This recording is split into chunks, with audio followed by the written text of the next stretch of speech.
बिस्मिल्लाहिर्रहमानिर्रहीम। अस्सलाम वालेकुम नाज़रीन, आप यूट्यूब चैनल देख रहे हैं। मैं इमरान खान हूँ। अगर आपने बहुत ही बदतरीन लोग देखने हैं और जितना कोई घटिया और निचले लेवल तक जा सकता है उस तरह के लोग देखने हैं तो आपको सियासतदानों में ज़रा ये लोग आसानी से मिल जाएंगे। अच्छे लोग भी होते हैं सियासतदानों में। कायद-ए-आज़म मोहम्मद अली जिन्ना भी सियासतदान थे। आज भी दुनिया में बहुत सारे अच्छे सियासतदान हैं, लेकिन हमारे खित्ते में बदकिस्मती से इस तरह के ख़ानदान और इस तरह के लोग आए जो पैसा खर्च के आए और पैसा बनाने आए, और फिर उन्होंने पैसे के अलावा किसी को अपना दीन भी नहीं समझा, ईमान भी नहीं समझा, और कोई पैसे के अलावा उन्होंने काम किया भी नहीं। ऐसे 2 नंबर और फ्रॉडिये लोग पाकिस्तान की सियासत में आए और इन्होंने अच्छे लोगों के आने का रास्ता बंद किया। और अगर कभी कोई मुख्तलिफ आदमी इनके बीच में आया या कोई एलियन इनके बीच में आया जो इनके जैसा नहीं है, तो इन सब ने मिलकर उसको धक्का लगाया और उसको निकालने की कोशिश की, चाहे वो इनकी अपनी जमात में था, चाहे वो किसी और जमात में था। यानी मैं अक्सर कहता हूं कि इमरान खान जो है वो इस सिस्टम का हिस्सा नहीं है। इमरान खान एक मुख्तलिफ आदमी है और उसकी अपनी पार्टी के अंदर भी लोग और दूसरी पार्टियों के लोग वो सारे ये समझते हैं कि इस आदमी का सियासत से दूर हो जाना, इसका निकल जाना बहुत ज़रूरी है। ये एलियन है, ये बाहर से आया है, ये हमारी तरह का आदमी नहीं है और ये हमारी तरह डील नहीं करता। अभी आज आपने एक वीडियो देखी, इससे पहले वाली जो वीडियो मैंने की थी जो आप रात को देख रहे थे, उसमें वो वीडियो आपने देखी। AR ने बहुत बड़े बड़े जो है ना वो भांडे फोड़ दिए हैं और उसको कहते हैं कि भांडा फोड़ देना उर्दू में। तो AR पे लगातार वीडियोस आ रही थी, कुछ और मीडिया भी दे रहा था और पाकिस्तान भर के मीडिया के ऊपर ये वीडियोस चलती रही हैं। एक वीडियो आई थी अली हैदर गिलानी की, यूसुफ रज़ा गिलानी का बेटा है। वो डील कर रहा था कुछ MNAs के साथ, 4 MNAs के साथ वो डील कर रहा था। इनका ताल्लुक कराची से था। इन MNAs के साथ वो डील कर रहा था और उनको ये कह रहा था कि आप गिलानी साहब को वोट डालें और अगर आपको ओपन बैलेटिंग की तरफ जाना पड़े तो वोट खराब कर दें, और जब वोट खराब करें तो उसके ऊपर नंबर लिख दें। वो 2 नंबरी उसने सारी बताई कैसे करनी है। और अगर आपको सीक्रेट बैलेटिंग का मौका मिले तो फिर आपने जब वोट डालना है तो उसकी काइट बना देनी है। यानी जो फोल्डिंग करते हैं वो मैंने पहले भी बताया वीडियो में आपको कि ऐसे फोल्डिंग होती है नॉर्मली, लेकिन उन्होंने कहा कि आप ऐसे फोल्डिंग करेंगे, यानी ये काइट फोल्डिंग है, या ऐसे इसको करेंगे तो ये भी काइट फोल्डिंग है। तो कोई तरीकाकार उन्होंने बताया कि आपने काइट फोल्डिंग करके तो ऐसे बंद करके तो आपने पेपर बैलेट बॉक्स में डाल देना, हमें पता चल जाएगा ये आपका पेपर है, और अगर ज़ाया भी किया तो उस पर अपना नंबर लिख दीजिएगा, हमें पता चल जाएगा आपने ज़ाया कर दिया है, यानी हमारे पैसे ज़ाया नहीं हुए। उसके बाद अली हैदर गिलानी आया और शाजिया मरी नामी औरत के साथ बैठा, पीपल्स पार्टी की है, उसके साथ बैठा और बैठ के उसने कहा कि इसके अंदर तो कोई 2 नंबरी नहीं है, हमने तो कोई मंडी नहीं लगाई। मैंने 2 सवाल पूछे थे आज अपने प्रोग्राम में जो GNN पे मैंने किया कल रात को। उसमें मैंने कहा जी ये जो काइट फोल्ड है इसका क्या मतलब है, आप ऐसे क्यों फोल्ड करवाना चाह रहे थे? अगर वो अपने ज़मीर के मुताबिक वोट डाल रहे थे तो वो चाहे ऐसे फोल्ड कर देते। आप अलग तरीके से फोल्ड क्यों करवाना चाह रहे थे? आपको ये श्योरिटी क्यों चाहिए थी कि उन्होंने आपके लिए काम किया है? और वोट ज़ाया करने की सूरत में आप उनको नंबर लगाने का क्यों कह रहे थे? और कानून के मुताबिक वोट ज़ाया करना या ज़ाया करने पर मजबूर करना यह PPC के अंदर, पाकिस्तान पीनल कोड के अंदर जुर्म है और इसके ऊपर मुकदमा दर्ज होगा अगर पाकिस्तान में कानून कभी हरकत में आया तो। अमूमन यह कानून तगड़े लोगों के लिए हरकत में नहीं आता। बहरहाल ये जो सारा था तरीक़ाकार, इसके बारे में मैंने सवाल किया तो पीपल्स पार्टी मुझे जवाब नहीं दे पाई। आज इस धामरा साहब थे मेरे साथ, वो शरीफ आदमी है लेकिन वो जवाब नहीं दे पाए मुझे।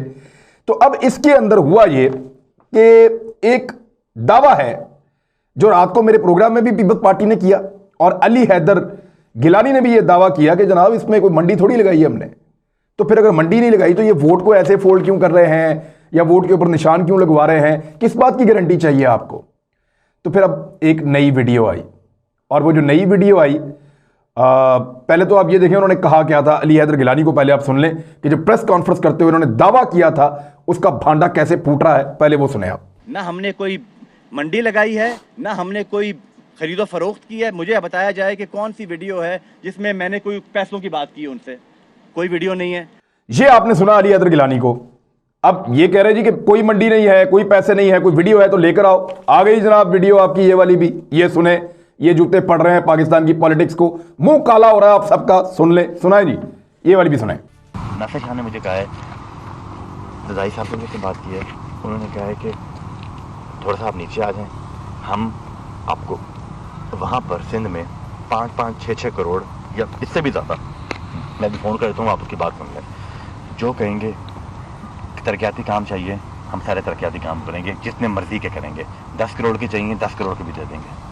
उस 10 करोड़ में भी आपको पता है आधे होंगे आपके। ये चीज़ मैं आपको बल्ला कह रहा हूँ, आपके साथ जो होगा सबके साथ वही होगा। क्योंकि अगर मैं आपको ज़्यादा करूंगा ना तो वहाँ बात निकल गई, मैं उधर खराब हो जाऊंगा। जहाँ जहाँ सबको किया आपके लिए हम ज़्यादा करेंगे, मैं आप बता रहा हूँ। सिंध में लोगों को बहुत अच्छी ऑफर हुई है, हमारे बंदों को भी ऑफर तो यहाँ पर भी लोग बहुत कर रहे हैं। वो एक बंदा कह रहा है 16 करोड़ की ऑफर हुई है मुझे, वही 16 करोड़ तो हम 1 वोट के लिए, जहाँ हमने 20 वोट लेने हैं। रिजनेबल है, और हमें बाद में 10 नहीं, हमें 2 करोड़ का भी काम बाद में नहीं चाहिए। हमें इलेक्शन से पहले जो करना है करते हैं, ताकि हमारी कमर सीधी हो। That's all. तुम्हारा क्या है? मुझे बनना बताएं कराची में कौन है जो सुबह आपकी पेमेंट ले? कोई ऐसा बंदा है जो नासिर शाह और आपका दरमियान का बंदा होगा? यहाँ नहीं हो सकता पेमेंट का। यहाँ बहुत ऐसे यहाँ का यहाँ ज़्यादा आंखें होंगी तुम्हारे ऊपर, तुम्हारी सोच है। यहाँ से लेके कैसे जाओगे? नहीं, मेरी एक ही कराची में करनी है।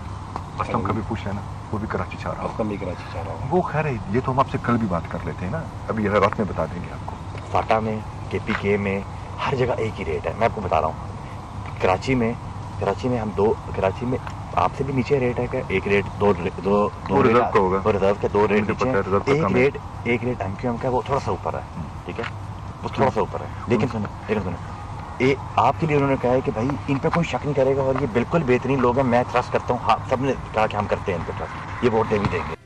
अब ये भी एक वीडियो है, ये खाली ऑडियो नहीं थी, ये एक वीडियो है, लेकिन मैंने आपको तस्वीरें दिखाई ताकि आप इस बंदे को जरा अच्छी तरह पहचान लें कौन बंदा और ये क्या कह रहा है। इसने नाम लिया नासिर शाह का और आसिफ अली जरदारी का। नासिर शाह की भी ऑडियो वो सुनाता हूं अभी मैं आपको, लेकिन पहले आप ये देखें। नासिर शाह साबिक वज़ीर इत्तलात सिंध के, बल्दियात के वज़ीर थे साबिक, फिर इत्तलात में आए।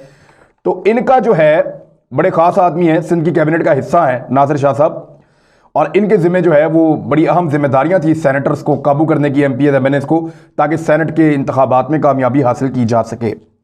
नासिर शाह का भी नाम लिया और जरदारी साहब का भी नाम लिया कि ये दोनों मिलकर सौदेबाजी कर रहे हैं, तो आपका राब्ता उनके साथ हो गया और उन्होंने कहा कि जनाब थोड़े पैसे कट करो, थोड़े से पैसे कम करें, हम आपको 6-6, 5-5 करोड़, 7-7 करोड़ आपको देंगे। ये कह रहा है अली हैदर गिलानी, जिसने अभी थोड़ी देर पहले कहा था कि जनाब मैंने कहां पैसों की बात की, तो ये लें जनाब, ये आ गया मुंह काला करने के लिए, एक कालक आ गई है, इसको भी आप सुन लीजिए। आपके अपने मुंह से आप कह रहे हैं जनाब हम पैसे देंगे, और पैसे देने की बात कर रहे हैं। और साथ में एक दो चीजें मुझे यहां पे बड़ी तकलीफ हुई।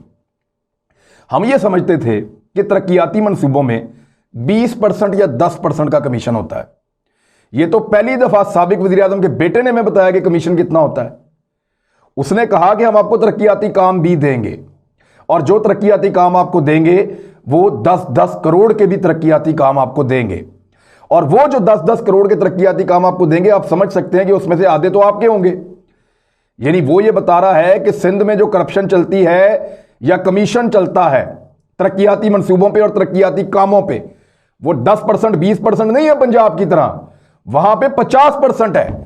यानी आधा पैसा सीधा सीधा जेबों में चला जाता है सियासतदानों की, बाकी कुछ खा जाते हैं कॉन्ट्रैक्टर्स, कुछ खा जाते हैं ब्यूरोक्रेट्स, तो 10-20 रुपए लगते हैं जाके अवामी काम के ऊपर। यह है जी सिंध की गवर्नेंस, और उसका पोल खोल दिया साबिक वज़ीर आज़म पाकिस्तान यूसुफ रजा गिलानी साहब के बेटे अली हैदर गिलानी ने। तो अब एक तो उसने ये बात की, दूसरा वो MNA क्या कह रहा है, जरा उसकी भी बात सुने आप, बड़ी इंटरेस्टिंग है। वो MNA ये कह रहा है कि जनाब आप हमें तरक्याती काम ना दीजिएगा। ये जितने MPA आपको नजर आ रहे थे रोते पिटते हुए कि जनाब PTI ने काम नहीं किया सिंध में, PTI सिंध में प्रोजेक्ट्स नहीं दे रही, PTI ने रोल दिया सिंध को, हम सिंध की आवाम के एहसास में ये चाहते हैं कि PTI को वोट ही ना दें, एहतजाज कर रहे हैं सिंध की आवाम के लिए। वो पता क्या कह रहा है, वो कह रहा है जनाब आप हमें कोई तरक्याती काम ना दें, आवाम जाए भाड़ में, इलेक्शन से पहले जो आपने पैसे हमें देने आप हमें दें ताकि हमारी कमर सीधी हो, यानी हमारा जो खर्चा है वो पूरा हो जाए, हम जरा पैसा कमा लें। इमरान खान हमें पैसे नहीं कमाने दे रहा, इमरान खान हमें पैसा नहीं दे रहा, जिसकी हमें आदत पड़ी हुई है शुरू से सियासत करते हुए। लिहाजा हमने जो पैसा लगाया था इलेक्शन के ऊपर वो पैसा पूरा नहीं हो रहा, हमने अपनी कमर सीधी करनी है, आप जनाब पैसे हमें दे दें, अवाम को छोड़ें भाड़ में जाए, हमें नहीं चाहिए तरक्याती काम, आप 2-2 करोड़ के भी ना दीजिएगा, बस आप इलेक्शन से पहले पहले हमें पेमेंट करें, ये उसने कहा है। और अगर सिंध के अंदर तरक्की नहीं हो रही तो 18वीं तरमीम के बाद उसके लिए जिम्मेदार सिंध की हुकूमत है, सारा बजट उनके पास है, सारे इख्तियारात उनके पास है, रेवेन्यू कलेक्शन भी वो करते हैं, तो सिंध की तरक्की सिंध की हुकूमत ने करनी है। वफाकी हुकूमत ने नहीं करनी। तो ये एक बहाना है सिर्फ, और बहाना सिर्फ इसलिए है ताकि उनको वोट बेचने में आसानी रहे। अभी तो और बहुत सारे तमाशे आप आज के दिन में भी देखेंगे और शाम तक आपको नजर आएंगे। आप देखते चले जाइए होता क्या है यहां पे। एक तो चीज मैंने आपको बताई कि तरक्कियाती फंड के अंदर वो खुद कह रहा है कि आधे पैसे खा जाओ।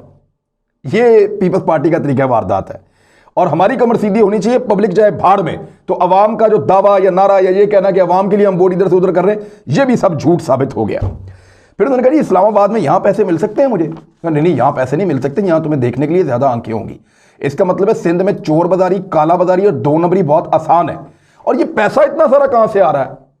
वो अपने मुंह से कह रहा है कि जनाब फाटा में, कराची में, केपी में हर तरफ एक ही रेट चल रहा है, सिर्फ एमक्यूएम का रेट थोड़ा सा ज्यादा है, बाकियों का रेट कम है और लोग बहुत ज्यादा पैसे मांग रहे हैं, तो 8 करोड़ 10 करोड़ ये रेट, ये सारा जो रेट चल रहा है, कौन दे रहा है पैसा? इतना पैसा कहां से आ रहा है? ये कोई हक हलाल का पैसा है? किसी बैंक से इतनी बड़ी अमाउंट निकाली गई है? ये सारा का सारा 2 नंबर पैसा है, इलीगल पैसा है, करप्शन का पैसा है। और ये सारा का सारा पैसा जो है लैंड माफियाज का है, स्मगलर्स का है। एक मुअज़्ज़िज़ जज भी ये बात कह चुके हैं। लेकिन इसके बावजूद पाकिस्तान का सिस्टम जागा नहीं है। ये हुआ अब।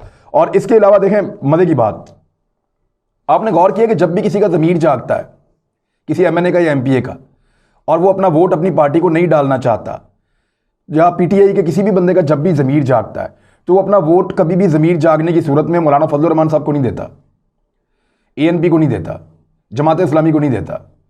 जब भी किसी का ज़मीर जागता है वो सीधा पीपल्स पार्टी के दरवाजे पे जाता है।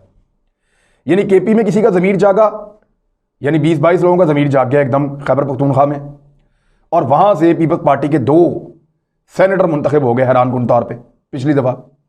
इस मरतबा भी जितने लोगों का ज़मीर जाग रहा है वो सारे के सारे पीपल्स पार्टी के कैंप में जा रहे हैं। कोई ऐसा नहीं है जिसका ज़मीर जागे और वो किसी और पार्टी में चला जाए। तो ये एक बड़ी अजीब चीज़ है। और मरियम नवाज साहिबा की कोई ट्वीट नहीं आई। मज़े की बात यह है, उन्होंने वोट को इज्जत देने का एक नारा लगाया था, लगातार लगाया था, बड़े ज़ोरदार तरीके से लगाया था, लेकिन वोट की जितनी तौहीन गुज़िश्ता एक दिन के अंदर हुई है और जितने वोट को जूते मारे हैं और जितने वोट की तौहीन की गई है पाकिस्तान पीपल्स पार्टी की जानिब से, साबिक वज़ीर आज़म और उसकी औलाद की जानिब से, इतनी तौहीन तो वोट की कभी हमने होती हुई नहीं देखी। और इतनी खुलेआम और सरासर तो होती हुई कभी नहीं देखी। उसने अपनी वीडियो को एडमिट किया कि ये मैं हूं, फिर वीडियो का दूसरा हिस्सा लाया। वो समझते हैं कि इमरान खान को या पीटीआई को सियासत नहीं आती। मेरे ख्याल में शायद वो इनसे ज्यादा सियाना सियासतदान हो गया। पीपल्स पार्टी बंदे ट्रैप कर रही थी, बंदे ढूंढ रही थी, बंदे पकड़ रही थी और बंदों को पैसा दे रही थी, बंदों को लालच दे रही थी। करना क्या था? सिर्फ उनमें अपना एक बंदा शामिल करना था, सिर्फ उनके अंदर अपना एक बंदा भेजना था जिसने ये सारी सौदेबाजी की रिकॉर्डिंग की है। मैंने आपसे कहा था कि एक बंदा है जिसने कुर्बानी दी है और आने वाले वक्त में उसकी जान को बहुत खतरा होगा, क्योंकि वो बंदा सिंध से है और कराची से है और उस बंदे की जान को खतरा होगा और ज़्यादा खतरा होगा, क्योंकि उसने ये सारा मामला बेनकाब किया है और सबके पोल खोल कर रख दिए हैं। जिस नासिर शाह साहब का नाम लिया, ज़रा उनका भी आप ये सुन लें ऑडियो थोड़ी सी। नासिर शाह साहब किस तरह बात कर रहे हैं, एक बंदा स्पीकर फ़ोन के ऊपर बात करवा रहा है, ये ज़रा सुनिए आप। स्पीकर फ़ोन ऑन है, दोस्त हमारे साथ खड़े हैं, सुन रहे हैं। मैंने इनको रिक्वेस्ट की है, मैंने आप वाली बात भी की, मैंने कहा मेहरबानी करें, मैंने चारों हैं, मैंने कहा कि आप हमसे उधर जो सिंध में मामलात हैं वो भी हम देख लेंगे आपके, आप हमारे साथ ना मेहरबानी करने पैकेज के ऊपर। वो थोड़ा सा जिद कर रहे हैं, वो कह रहे हैं कि हमें कुछ ज़्यादा करें। भाई वालों से कहें मेरा अस्सलाम वालेकुम सबको, और ये जो आपने कर रहे हैं करने, बाकी मैं भाइयों को 5-10 से ऊपर करवा लूंगा खुद ही। खैर मामले में कोई बड़ा इशू नहीं है, इनको पता है इनके मुख्तलिफ भाइयों के जो काम है वो सारे मेरे ज़िम्मे हर लिहाज से कॉन्फिडेंशियली होगा। तो नासिर शाह साहब को आपने सुना, ये भी उससे मिलती जुलती बातें कर रहे हैं जो बातें की हैं अभी अली हैदर गिलानी की मैंने आपको सुनाई है। तो सब चोरी, सब 2 नंबरी, सब फ्रॉड, सब बेईमानी, ये शायद घुट्टी में लेकर करप्शन पैदा हुए हैं। इनके घरों से इनको ये सिखाया गया है। यानी मैं हैरान हो जाता हूं कि मैंने अपनी जिंदगी में देखा था कि करप्ट आदमी को लोग बुरा समझते थे, लेकिन ये क्या हो रहा है कि बाप के लिए बेटा करप्शन कर रहा है, बेटे के लिए बाप करप्शन कर रहा है, सारे मिले हुए मिलजुल के कर रहे हैं। यानी अगर कभी खुदा ना खास्ता कोई खानदानी आदमी इस तरह की करप्शन या कोई 2 नंबरी करे, वो अपने बाप को जाके नजरें कैसे मिला सकता है या अपनी मां से जाके नजरें कैसे मिला सकता है? लेकिन शायद इनके लिए ये चीज़ मायूब ही नहीं है, इनके लिए ये चीज़ बुरी है ही नहीं, ये इसको कुछ बुरा समझते ही नहीं है।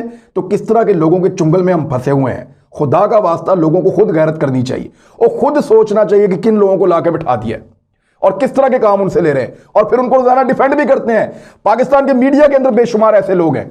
अभी ये देखिएगा आप, थोड़े दिनों के अंदर पीपल्स पार्टी को वापस लाने में, उनकी इज्जत बहाल कराने में हमारे सहाफत के बड़े बड़े नाम अपना किरदार अदा करेंगे। यानी यूसुफ रज़ा गिलानी ने जब हार चोरी किया था और वो वापस नहीं दे रहा था, तो पाकिस्तान की एक खातून एंकर गई और जाकर उसको क्लियर करने की कोशिश कर रही है कि जनाब इनकी भी बात सुने, इनका भी एक मौक़िफ़ आना चाहिए, एक गलतफहमी की बुनियाद पे ये हुआ है। ये क्या बकवास है भाई, ये क्या बकवास है भाई। कौन से मजहब के मानने वाले हैं और किस मजहब के नाम के ऊपर ये मुल्क बनाया था और उसके अंदर किस तरह की चोर बाजारी और दो नंबरी हो रही है। ये इसलिए होता है कि यही सहाफ़ी सारा दिन फाइलें लेके पकड़ के सरकारी दफ्तरों के अंदर काम करवा रहे होते हैं, सारा दिन फाइलें पकड़ के दफ्तरों के अंदर काम करवा रहे होते हैं।